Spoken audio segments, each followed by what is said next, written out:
చెప్తున్నాడు ఆయన ఏంటో నాకు ఆశ్చర్యం.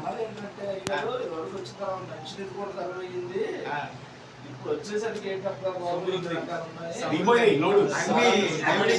సమకూర్చేశాడు ఘనంగా. అయ్యగారి గురించి ప్రార్థన చేయండి. మా పరిచర్య గురించి చాలా 2014 ప్రారంభించానండి ఇక్కడ సేవా పరిచర్య. దేవుడు దర్శనాన్ని బట్టి చేస్తాను. దేవుడు ఒకరైనా ఇద్దరైనా మరి ప్రసంగి గారి లాగానే పరిచర్య ఆయన చిత్తంలో కొనసాగిస్తున్నారు. మా గురించి అనుదిన ప్రార్థన సంఘాల్లో కూడా ప్రార్థన చేయించారు. హల్లెలూయా స్తోత్రం.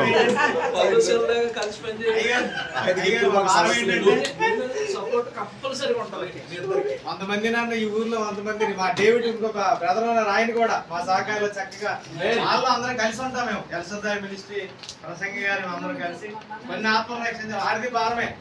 రావణకపేట పరిచయం చేస్తున్నారంటే చాలా భారమైన పరిచయం. ఏంటంటే దేవునితో ఆట ఏదో ఉంది. అలాగా మేము అనుదినము పోరాటమే. వాక్యం అయితే చెప్తున్నా, సువార్త అయితే అందుతుంది. ఆమె కదిలించబడును కాక.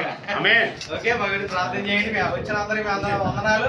చక్కటి మరి ఆతిథ్యం మరి తయారు చేసి మీరు మా గురించి ప్రార్థన చేసి వందనాలు. దేవుని స్తోత్రం. ప్రార్థనలో మరి